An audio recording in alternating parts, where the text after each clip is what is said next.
तो क्या कह रहा हूँ मैं, हाँ तो गाइस गुड मॉर्निंग, कैसे हैं आप सब लोग। मैं मेरे बारे में बात करूँ तो माय नेम इज़ दीक्षांत और टाइटल आपने देख लिया होगा। इसके अंदर हम पढ़ा रहे हैं, अपनी लूसेंट चल रही है और लूसेंट के अंदर अभी अपना इसके अंदर केमिस्ट्री चल रहा है। ठीक है, केमिस्ट्री के अंदर ये अपना फ्यूल्स है। इसमें अपन इस वाले लेक्चर में हम फ्यूल पढ़ेंगे। दीक्षांत मेरा नाम है, मैंने बीटेक किया है IIT BHU से और केमिकल इंजीनियरिंग से मैंने बीटेक किया है। तो केमिस्ट्री और ये फ्यूल तो हमने कॉलेज में पढ़े हैं, तो इस चीज़ में बिल्कुल निश्चिंत होकर बैठ जाएं। हम आपको बढ़िया सफ़र पर चलने वाले हैं, चीज़ें जल्दी जल्दी ख़त्म करेंगे, एग्जाम ओरिएंटेड पढ़ेंगे बिना किसी टेंशन के। और कोई भी इसमें जो फालतू चीज़ें हैं ना, जहाँ पे अपने को रट्टे मारने की ज़रूरत नहीं है, उसको मैं ऐसे काट दूंगा कि भाई इसको मत पढ़ो। ठीक है, क्योंकि इतना रट्टा मारने कोई फ़ायदा नहीं है। आप रट्टे मार मार के 100 चीज़ें रटी, उसमें से एक क्वेश्चन आया और 500 चीज़ें समझी, नोट 5,000 चीज़ें समझी और उसमें से आपके 50 क्वेश्चन आ गए। तो समझने वाली चीज़ें बढ़िया है ना कि रटने वाला ही। तो अच्छा ये रहेगा कि हम रटने की जगह अपन समझने वाली चीज़ों पर ज़्यादा ध्यान दें। ठीक है, तो चलिए शुरू करते हैं अपना फ्यूल। ठीक है, फ्यूल क्या होता है भाई? कोई भी सब्सटेंस, कोई भी पदार्थ जो कि एनर्जी सप्लाई करे किसी चीज के साथ रिएक्शन करने पे या फिर अपने आप खुद एनर्जी देने में सक्षम हो। A substance that can supply energy either alone or by reacting with other substance is known as fuel.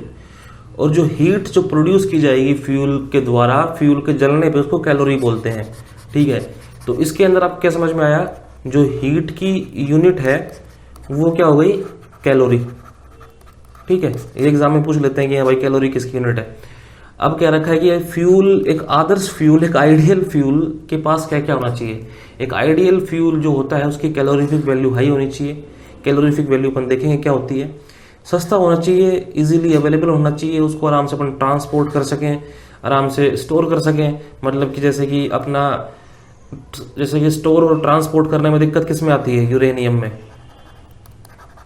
तो यूरेनियम इस हिसाब से एक इजीली ट्रांसपोर्टेबल फ्यूल नहीं है। उसको आराम से अपन रेगुलेट कर सकें, कंट्रोल कर सकें, उसका इग्निशन टेम्परेचर कम हो, मतलब कम ही तापमान पे वो फ्यूल जल जाए। तो ये यहाँ पे क्वांटिटी की जगह क्वालिटी आना चाहिए। तो quality of fuel is expressed in the form of calorific value. कोई फ्यूल कैसा है, कितना बढ़िया है, कितना खराब है, उस चीज का मापदंड हम उसकी कैलोरीफिक वैल्यू से निर्धारित करते हैं। भाई साहब हिंदी। तो कैलोरीफिक वैल्यू क्या है? Calorific value is the total quantity of heat liberated bye complete combustion of a unit mass of fuel in air या फिर ऑक्सीजन। क्या कहना चाह रहा है ये कि कैलोरीफिक वैल्यू, मान लो कि अपने पास 1 किलो कोयला है, या फिर 1 किलो की जगह मान लेते हैं अपन 1 यूनिट कोयला है, और 1 यूनिट कोयले को जलाने के ऊपर जो अपने को हीट मिल रही है, तो वो हीट क्या हो जाएगी? वो हीट जो जनरेट हुई है, that is the calorific value of coal. ठीक है, समझे? 1 यूनिट UNIT, 1 यूनिट किसी भी फ्यूल को जलाने पे या फिर 1 यूनिट किसी भी फ्यूल के कंप्लीट कंबशन पे जो हमको हीट जनरेट मिल रही है या फिर जो अपने को हीट मिल रही है, वो हो गई उस फ्यूल की कैलोरीफिक वैल्यू। समझ में आ गया? समझने का मतलब क्या हुआ कि अगर दोबारा बता देता हूं मैं कि फ्यूल जो है, फ्यूल को अपने ने जलाया और उस फ्यूल को जलाने के ऊपर जो उसकी हीट देने की सक्षमता है, उसको उसकी कैलोरीफिक वैल्यू बोल दिया। ठीक है, इसके डेफिनेशन फिर से देख लेते हैं। कैलोरीफिक वैल्यू की अपन अभी यूनिट भी देखेंगे। तो कैलोरीफिक वैल्यू क्या है? हीट अपनी निकली कंप्लीट कंबशन पे किसी फ्यूल की in the presence of oxygen. ठीक है, कंबशन क्या होता है? कंबशन जो है उसको जला रहे हैं। ठीक है, calorific value of the fuel is expressed in kilo calorie पर मीटर क्यूब। इसको आप याद रखें, कैलोरीफिक वैल्यू की यूनिट है, या फिर BTU पर क्यूबिक फुट। BTU पर क्यूबिक फुट, इसके भी आपको फुल फॉर्म पता होनी चाहिए, ब्रिटिश थर्मल यूनिट। तो दिस डेफिनेशन इज इंपॉर्टेंट। ये एग्जाम में नहीं आना चाहिए, इन चीज़ों को ना रटे जाए। अब फ्यूल बता रखा है कि भाई साहब फ्यूल सॉलिड भी हो सकता है, फ्यूल लिक्विड भी हो सकता है, फ्यूल गैसियस भी हो सकता है। सॉलिड फ्यूल आपको सब पता है, जैसे कोयला सॉलिड है, would is solid. Liquid fuel में आपके पास कैरोसिन आता है, पेट्रोलियम आता है, alcohol is also a fuel. अगर एल्कोहल को आप जलाएंगे तो वो फ्यूल है, खैर एल्कोहल कौन जलाता है। और गैसियस फ्यूल भी होते हैं, जैसे कि गैसियस के अंदर अपने पास water gas, producer gas, coal gas, oil gas, natural gas, gobar gas, LPG. अब गैसियस फ्यूल जो है ना वो सबसे बढ़िया माने जाते हैं इनमें, ठीक है। लिक्विड फ्यूल से और अपने सॉलिड फ्यूल से गैसियस फ्यूल सबसे बढ़िया माने जाते हैं। क्यों? क्योंकि ये कम से कम अपने को वो देते हैं, कम से कम ये इनके जो वो होते हैं बाई प्रोडक्ट्स वो कम से कम होते हैं। अब ये जितनी भी चीज़ें अपन ने यहाँ पे देखी, water gas, producer gas, coal gas, ये सारी चीज़ों की लिस्ट यहाँ पे दी हुई है। आप इनको पढ़ना चाहें तो पढ़ सकते हैं, लेकिन इन चीज़ों को मैं बगल में छोटा सा बता देता हूँ आपको, उसके बाद ये देखेंगे इसमें क्या लिखा हुआ है। देखो भाई साहब, छोटी सी डेफिनेशन है, इसको आप एक छोटे से पन्ने पे लेके दीवार पे चिपका दें, क्योंकि ये एग्जाम पॉइंट ऑफ व्यू से इंपॉर्टेंट है, ठीक है। Water gas is equal to C plus H2O, CO plus H2O। तो जो ये CO प्लस H2O है ये वाटर गैस है, दिस इज वाटर गैस। क्या कह रहा है कि अपने पास एक कोयला था, कोयला या फिर इसको बोल सकते हैं अपन कोक। कोयले और कोक में क्या अंतर होता है मैं बताऊंगा। तो कोक को जब पानी के साथ गर्म किया जाता है तो अपने पास वाटर गैस मिलती है, ठीक है। उसके बाद आती है अपने पास producer gas.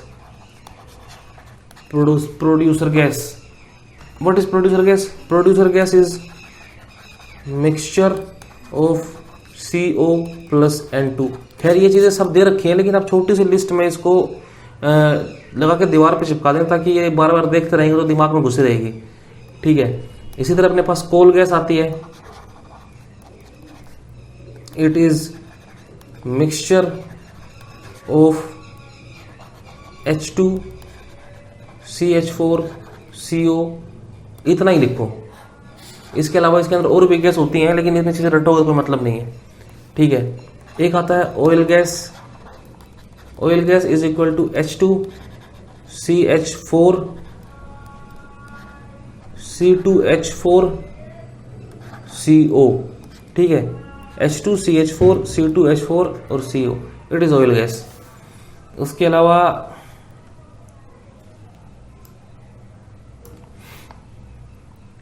Gobar gas,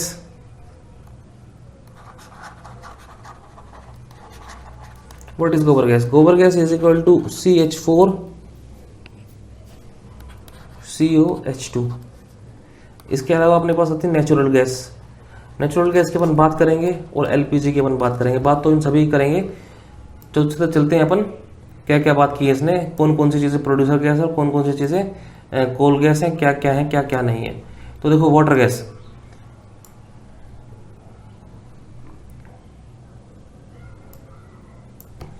water gas क्या है भाई? Water gas is mixture of carbon monoxide and hydrogen. अभी अपन ने बात की, दिस इज वाटर गैस। तो अपने को मिली कैसे है ये? जब अपन ने हॉट कोक के ऊपर से अपन ने स्टीम गुजारी, तब अपने पास वाटर गैस मिल रही है, ठीक है। अब कोक क्या होता है? अपन ने इनसे पहले जो चैप्टर थे उनके अंदर पढ़ा था कि भाई साहब चीज़ों के डिस्ट्रक्टिव डिस्टिलेशन किए जाते हैं, डिस्ट्रक्टिव डिस्टिलेशन किया जाता है। डिस्टिलेशन, चीज़ों का डिस्ट्रक्टिव डिस्टिलेशन किया जाता है। और डिस्ट्रक्टिव डिस्टिलेशन करने के बाद जब अपन कोयले का डिस्ट्रक्टिव डिस्टिलेशन करते हैं तो अपने को कोक मिलता है। What is destructive distillation? कोयले को इन एब्सेंस ऑफ एयर अपन जब गर्म करते हैं तो अपने पास कोक मिल रहा है। तो इससे क्या होता है कि जो कोयले की क्वालिटी होती है ना, वो थोड़ी सी कोक की क्वालिटी कोयले की क्वालिटी से बढ़िया हो जाती है, ठीक है। तो अभी के लिए अपन इतना जान लेते हैं कि डिस्ट्रक्टिव डिस्टिलेशन जो है वो ये है कि अपन किसी भी फ्यूल को इन एब्सेंस ऑफ एयर उसको गर्म कर रहे हैं। अब आता है अपने पास producer gas. Producer gas is mixture of CO plus N2। It is prepared by burning coke in limited supply of air. अभी इसमें क्या हुआ था, अपन ने कोक के ऊपर से स्टीम निकाली थी वाटर गैस के अंदर, इसके अंदर अपन ने एयर की सप्लाई के अंदर कोक को गर्म किया है, ठीक है, एयर की सप्लाई में गर्म किया इसीलिए यहाँ पे नाइट्रोजन आ गई। It is the cheapest gaseous fuel, however इसकी कैलोरीफिक वैल्यू इतनी बढ़िया नहीं होती, because it has large proportion of nitrogen, nitrogen इसके अंदर है, it is a producer gas. ठीक है guys. Coal gas, what is coal gas? Coal gas is mixture of the H2, CH4, CO and other gases. इन चीजों को आप देख लें, कोई दिक्कत वाली बात नहीं है। It is obtained by destructive distillation of the coal at 1000 centigrade. अब देख रहे हो, अलग अलग टेम्परेचर पे आप किसी चीज का डिस्ट्रक्टिव डिस्टिलेशन करोगे तो आपको अलग अलग रिजल्ट्स मिलेंगे।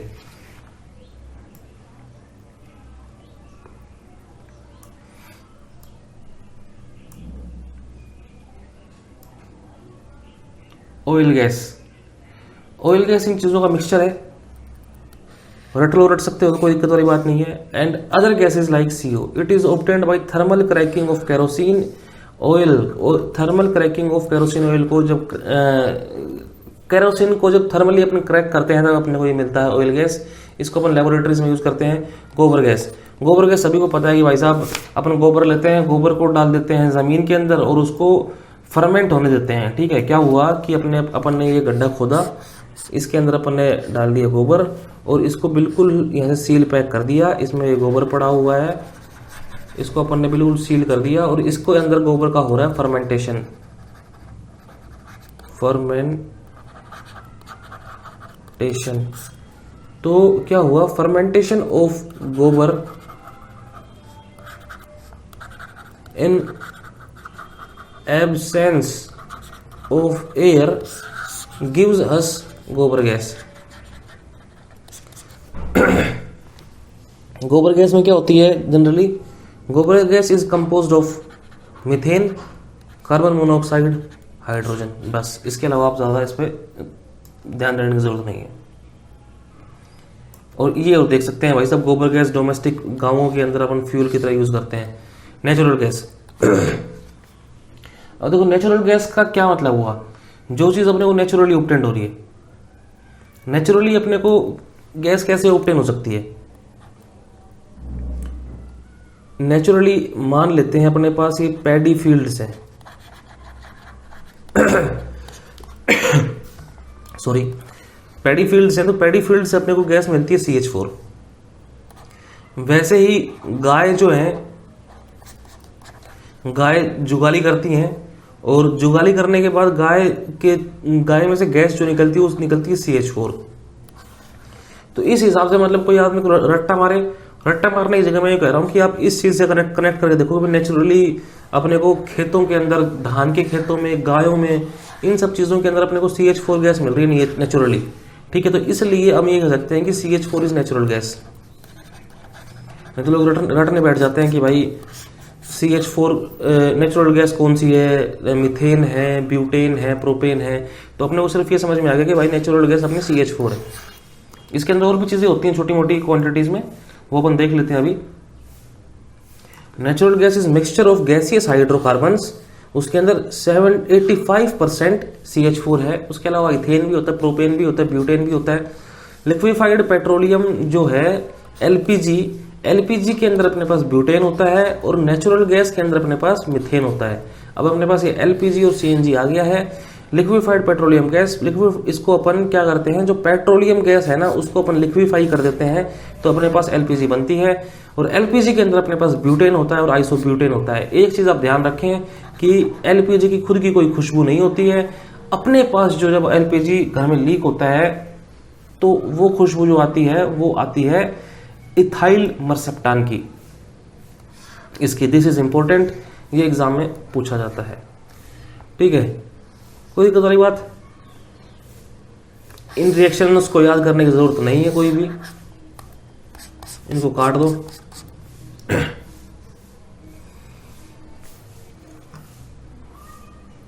आगे देखते हैं अपन CNG। नेचुरल गैस अभी अपन ने पढ़ा कि जब नेचुरल गैस है, क्या थी नेचुरल गैस अपनी? CH4। अब CNG की फुल फॉर्म क्या है? Compressed natural gas. मतलब CH4 को उन्होंने क्या कर दिया? कंप्रेस कर दिया भाई। ठीक है, तो कंप्रेस करने पे क्या हो जाएगा कि देखो अपन ने क्या रखा है कि मीथेन यहाँ पे अपन 95% है, which is relatively unreactive hydrocarbon and make which is unreactive hydrocarbon and make it nearly complete combustion possible. The other 5% is अलग अलग गैसेज होती हैं, कोई याद करने की जरूरत नहीं है 5% कौन कौन सी गैसेज होती हैं. CNG is now being used as better fuel than the gasoline for running buses, cars and three wheelers in metropolitan cities like Delhi Mumbai. क्योंकि CNG के अंदर अपने पास पूरा कंप्लीट कंबशन होता है और कोई भी अनबर्न्ड कार्बन रिलीज नहीं होता in the atmosphere due to कोई भी अनबर्न्ड कार्बन रिलीज नहीं होता अपने एटमोसफियर के अंदर जो कि अपना पोल्यूशन करे. ठीक है यार, अभी है ना मेरे को पानी चाहिए, मेरे पास पानी है नहीं, तो इसलिए बार बार आवाज़ अटक रही है और फिसल रही है. तो ये सिर्फ अपने को इसके अंदर ये देखना है कि दिस इज अपनी नेचुरल गैस. इसको कंप्रेस कर दिया. नेचुरल गैस के अंदर अपने पास CH4 85% होती है. इसको अपन ने कंप्रेस कर दिया, ये CNG बन गई. इसके अंदर अपने पास CH4 अपनी 95% कंसंट्रेशन हो गई और CNG जो है वो हो रहा है CNG का कंप्लीट कंबशन. ठीक है, बिल्कुल कंप्लीट कंबशन हो रहा है, मतलब कोई भी अनबर्न्ड कार्बन रेजिड्यू नहीं बच रहा जो कि जाके एनवायरनमेंट के अंदर पॉल्यूशन फैलाए. साफ सिंपल बात, सीधी, सुंदर, टिकाऊ. ठीक है,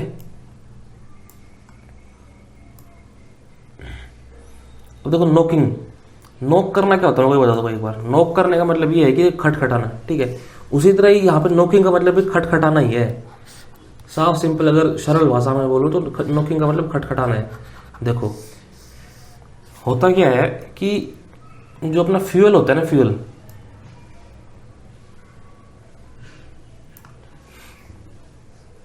जो अपना फ्यूल है, फ्यूल को अपन ने डाला किसके अंदर, गाड़ी के अंदर. ये अपनी गाड़ी है, ठीक है, ये अपनी गाड़ी, इसके अंदर अपन ने फ्यूल डाल दिया और फ्यूल डालने पे इसके अंदर अपना इंजन है और इंजन के अंदर जब ये फ्यूल इर्रेगुलरली बर्न करेगा, जब इर्रेगुलरली बर्न करेगा तो अपने इंजन के अंदर आवाज होती है खटखट की, मेटालिक टाइप की, मेटालिक साउंड प्रोड्यूस होती है. तो ये जो आवाज है ना, इस मेटालिक साउंड को बोल रहा है नोकिंग. ठीक है, इस मेटालिक साउंड को बोल रहा है नोकिंग. ये अपना फ्यूल था, ये नोक कर रहा है. अब ये कह रहा है कि इरेगुलरली फ्यूल बर्न करने से नोकिंग हो रही है और इस इरेगुलरली फ्यूल को बर्न करने से कैसे बचाया जा सकता है. अगर अपन फ्यूल का ऑक्टेन नंबर बढ़ा देंगे, स्पेलिंग के लिए माफ करें, पता नहीं क्या लिख दिया मैंने यहाँ पे. ये अगर इस फ्यूल का अपन ऑक्टेन नंबर बढ़ा देंगे,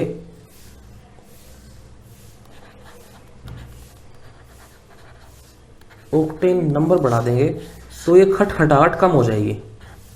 बस इस पूरे के पूरे टॉपिक का ये है समरी. अब आराम से आप लोग स्टेटमेंट पढ़ सकते हैं, आपको पढ़ने में कोई दिक्कत नहीं आएगी. देखो, जो मेटालिक साउंड प्रोड्यूस्ड क्यों प्रोड्यूस हो रही है, irregular burning of the fuel, इसको अपन ने बोल दिया नोकिंग. नोकिंग की वजह से क्या हो जाएगा, इंजन की एफिशिएंसी कम हो जाएगी और इंजन की एफिशिएंसी कम होगी तो अपनी एनर्जी लॉस हो जाएगी. एनर्जी लॉस होएगी मतलब अपने पास, साफ सुथरी बात सिंपल भाषा में आम आदमी के लिए, कि अपनी माइलेज कम हो जाएगी. अगर fuel which has minimum knocking property, जिस फ्यूल की नोकिंग प्रॉपर्टी कम है उसको अपन प्रेफर करेंगे. मतलब जो फ्यूल कम से कम खटखटाहट कर रहा है उसको अपन सोचेंगे कि भाई ये फ्यूल बढ़िया है. और जिस फ्यूल के अंदर स्ट्रेट चेन वाले हाइड्रोकार्बन्स हैं वो ज्यादा नोकिंग करते हैं. समझ गए? जैसे अपने पास ये सी ए जो बिल्कुल लंबी स्ट्रेट चेन है ना, ये क्या करेंगे, ज्यादा क्या करेंगे, नोकिंग करेंगे.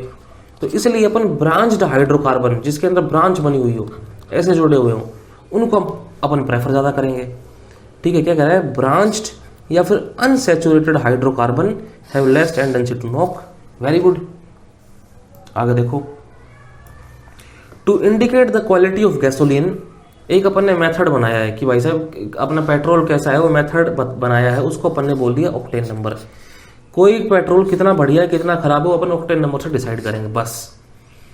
ठीक है, इस चीज को क्या कह रहा है कि भाई दो कंपाउंड्स हैं अपने पास, हेप्टेन और एक आइसो ऑक्टेन. इन चीज़ों को वैसे पढ़ने की जरूरत नहीं, मैं बता देता हूँ अलग से साइड में, इस स्टेटमेंट में पढ़ोगे तब बिना मतलब में कन्फ्यूज होंगे। कौन कौन से वो हैं, हेप्टेन और आइसो ऑक्टेन, दो कंपाउंड है हेप्टेन और आइसो ऑक्टेन, वो अपन ने ले लिए। जो हेप्टेन है वो करता है भाई साहब मैक्सिमम नॉकिंग, और आइसो ऑक्टेन जो है वो करता है मिनिमम नॉकिंग। ठीक है, अब किसी मिक्सचर के अंदर जितना ज़्यादा हेप्टेन होगा, किसी फ्यूल के अंदर जितना ज़्यादा हेप्टेन होगा उतनी ज़्यादा नॉकिंग करेगा, और जिस फ्यूल के अंदर जितना कम हेप्टेन होगा और जितना ज़्यादा आइसो ऑक्टेन होगा वो उतनी ही कम नॉकिंग करेगा। समझ में आ गई बात? एक बार दोबारा बताऊं? दोबारा सुन लो, कोई दिक्कत नहीं है, मैं मिटा देता हूँ इसको, दोबारा सुन लो भाई साहब।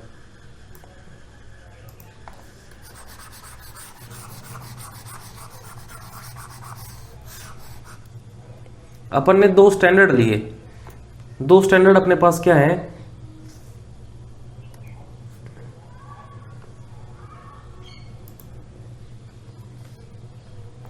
एक अपन ने लिया हेप्टेन। हेप्टेन क्या है, बिल्कुल स्ट्रेट लाइन है, स्ट्रेट कार्बन चेन है। ठीक है, दूसरा स्टैंडर्ड लिया अपन ने iso octane. This is not a straight hydrocarbon, इसमें ऐसे करके चेन होती है। ठीक है, तो ये कह रहा है कि आइसो ऑक्टेन जो है ना वो मिनिमम नॉकिंग करता है। ये चीज आपको पता होनी चाहिए भाई साहब, दिस इज इंपॉर्टेंट। एग्जाम में पूछा जाता है सबसे मिनिमम नॉकिंग कौन करता है, आइसो ऑक्टेन करता है। ये क्या करता है, ये मैक्सिमम नॉकिंग करता है। तो एग्जाम में आ सकता है कि मैक्सिमम नॉकिंग कौन करता है, हेप्टेन करता है। ठीक है, तो ये अपना स्टैंडर्ड है। तो जिस फ्यूल के अंदर जितना ज्यादा आइसो ऑक्टेन होगा वो उतनी ही कम नॉकिंग करेगा, और वो फ्यूल उतना ही बढ़िया, बस इसके अलावा आपको कुछ नहीं समझना है इसके अंदर, काम खत्म। चलते हैं आगे।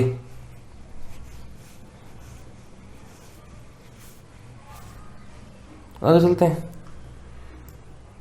और फ्यूल, ये अपने पास स्ट्रक्चर दे देखो, ये हेप्टेन का structure, heptane is equal to बिल्कुल straight line, heptane straight line, heptane straight line होने की वजह से हेप्टेन का ऑक्टेन नंबर अपने 0 मान रखा है, सबसे ज्यादा नॉकिंग करता है ये अपने पास आइसो ऑक्टेन, आइसो ऑक्टेन के अंदर अपने पास चेन्स हैं, तो इसका अपन ने कह रखा है कि भाई साहब इसका ऑक्टेन नंबर सबसे ज्यादा, सबसे बढ़िया फ्यूल हो सकता है ये। Anti knocking compounds, anti knocking compounds क्या होते हैं, किसी भी फ्यूल जो है ना, फ्यूल को बढ़िया बनाने के लिए, फ्यूल के अंदर नॉकिंग प्रॉपर्टी को कम करने के लिए अपन उस फ्यूल के अंदर डालते हैं anti knocking compounds. Anti knocking compounds का एक इंपॉर्टेंट एग्जाम्पल है टेल, टेट्रा इथाइल लेड। बस यही याद रखें अपन कि tetra ethyl lead is the best anti knocking compound, बस काम खत्म। अब आता है सिटेन नंबर। अब तक जो अपन एंटी नॉकिंग चीज पढ़ रहे थे ना, वो पढ़ रहे थे अपन पेट्रोल के लिए। ठीक है, नॉकिंग पढ़ रहे थे पेट्रोल के लिए। सिटेन नंबर जो है वो अपनी डीजल के लिए, same to same octane number की तरह है, डीजल के लिए सिटेन नंबर है। सिटेन नंबर का जब अपन निकालते हैं उसके अंदर अपन ने क्या लिया था ऑक्टेन के लिए, एक अपन ने लिया था आइसोक्टेन और हेप्टेन लिया था। वैसे यहाँ पे अपन दो चीज लेंगे, यहाँ पे अपन सिटेन लेंगे और अल्फा मिथाइल नेफ्थलीन लेंगे। ठीक है, और इसने कह दिया जो hexadecane has assigned cetane number 100 while alpha methyl naphthalene has assigned cetane number 0। काम खत्म, ज्यादा दिमाग लगानी है इसके अंदर। चलो आगे चलते हैं।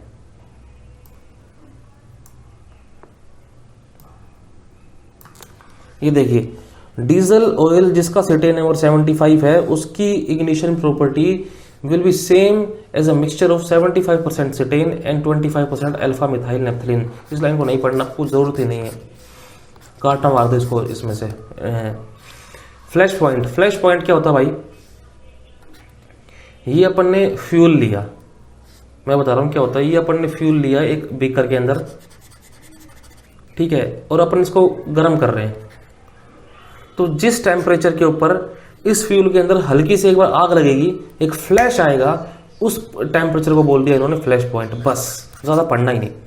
The lowest temperature at which an oil gives sufficient vapours, इसको अपन गर्म कर रहे हैं, इसको गर्म करने के ऊपर ये फ्यूल जो है वेपर्स बनाएगा, और वेपर्स जैसे बनेंगे यहाँ पे, और अपन ने यहाँ पे जैसे लाइटर मारा, और लाइटर मारते ही यहाँ पे हल्की सी उन वेपर्स में आग पकड़ लेगी, तो वो हो गया अपना फ्लैश पॉइंट। क्या कह रहा है, लोएस्ट टेम्परेचर जिसके ऊपर ऑयल ने सफिशिएंट वेपर्स दे दिए ताकि वो एक एक्सप्लोसिव मिक्सचर बन जाए, फ्लैश दे दे, उसको अपन ने बोल दिया flash point. Flash point in India is fixed at 44 degree centigrade. समझ गए? तो अब मैं ये कह सकता हूँ कि भाई साहब जैसे अपने पास पेट्रोल पड़ा है, ठीक है, और आपने इसके अंदर एक तिल्ली फेंक दी जला के, तो क्या इसके अंदर आग लगेगी? नहीं, बिल्कुल आग नहीं लगेगी भाई साहब, बिल्कुल आग नहीं लगेगी, क्योंकि वो तिल्ली जाके इसके अंदर डूब जाएगी और बुझ जाएगी। अगर पेट्रोल हवाओं में ज़्यादा हो गया है, पेट्रोल यहाँ पे अच्छी खासी गर्मी है और यहाँ पे पेट्रोल थोड़ा सा उड़ रहा है, इस हवा के अंदर अच्छा खासा पेट्रोल है, ठीक है, तो तिल्ली आपने फेंकी, तिल्ली का यहाँ पे टेम्परेचर बढ़िया 44 के आसपास होगा और तिल्ली जाके यहाँ पे आग लगा देगी। तो इट इज़ फ्लैश पॉइंट, ज़्यादा सोचने की बात नहीं है। अब अपने पास अपन देखते हैं कोयला। फ्लैश पॉइंट के अलावा एक इग्निशन पॉइंट भी होता है, वो जानने की जरूरत है नहीं शायद आप लोगों को, क्योंकि इसमें दिया भी नहीं हुआ तो उसको करने का मतलब नहीं है। कोल आता है, कोयला भाई, कोयला अलग अलग टाइप का होता है, जिस कोयले के अंदर जितने ज़्यादा कार्बन वो कोयला उतना ही बढ़िया। On the basis of carbon calorific value के हिसाब से अपने पास 4 टाइप के कोयले हैं। जितने ज़्यादा कार्बन होगा उतना ही बढ़िया कोयला, उतना बढ़िया कोयला मतलब वो उतनी ज़्यादा एनर्जी प्रोड्यूस करेगा कम क्वांटिटी ऑफ कोल के अंदर। तो जितना बढ़िया कोयला उतनी ही बढ़िया उसकी कैलोरीफिक वैल्यू। पीट जो है वो सबसे सड़ा कोयला है भाई साहब। लो ग्रेड कोल प्रोड्यूसेस कम गर्मी एंड मोर स्मोक एंड ऐश। इसके अंदर सिर्फ 50 to 60% कार्बन है, कैलोरीफिक वैल्यू इसके 2500 से 3500 है। इन चीज़ों, इस वैल्यू को आप याद ना करें, ये सिर्फ आप असेंडिंग डिसेंडिंग पता होना चाहिए भाई, सबसे बढ़िया कोयला कौन सा है, सबसे खराब कोयला कौन सा है। इन चीज़ों को आप कंसिडर कर सकते हैं, इन चीज़ों को, ठीक है। लिग्नाइट क्या है, लिग्नाइट के अंदर मॉइस्चर कंटेंट ज़्यादा होता है, आराम से जलता है लेकिन इसकी कैलोरीफिक वैल्यू कम है। बिटुमिनस काला होता है, हार्ड स्मोकी फ्लेम होती है इसकी, और डोमेस्टिक फ्यूल की तरह अपन इसको यूज़ करते हैं। अब इस चीज़ को आप ये याद रखना है यहाँ पे कि which coal is used as domestic fuel, तो bituminous is used as domestic fuel, ठीक है, this is important. Anthracite, anthracite सबसे सुपीरियर क्वालिटी का कोयला है, it is hardest, high calorific value, high calorific value. जब अपन केमिस्ट्री पढ़ेंगे तो अपन बात करेंगे कि इंडिया के अंदर एंथ्रासाइट कहाँ मिलता है। वैसे तो इंडिया के अंदर एंथ्रासाइट जम्मू कश्मीर के अंदर मिलता है, JNK के अंदर मिल रहा है। इंडिया के अंदर मोस्टली अपने पास बिटुमिनस कोयल मिल जाता है, लिग्नाइट मिल जाता है, और तो सब मिल जाएगा, लेकिन एंथ्रासाइट इंडिया के अंदर ना के बराबर है। इंडिया का कोल जो है वो गोंडवाना टाइप ऑफ कोल है, जब ज्योग्राफी पढ़ेंगे तब देखेंगे अपनी चीज़ें। खैर अपना ये वाला चैप्टर जो है फ्यूल्स वाला शायद खत्म हो गया, yes it was last slide. तो यहाँ पे अपना ज्योग्राफी वाला चैप्टर, फ्यूल्स वाला चैप्टर खत्म हो गया यार, बोला नहीं जा रहा बिल्कुल भी। तो रखते हैं इस लेक्चर को, इतना ही, मिलते हैं आपसे नेक्स्ट वीडियो में, तब तक के लिए bye, tata, take care, thanks for watching and जय हिंद, जिंदाबाद, बाय बाय।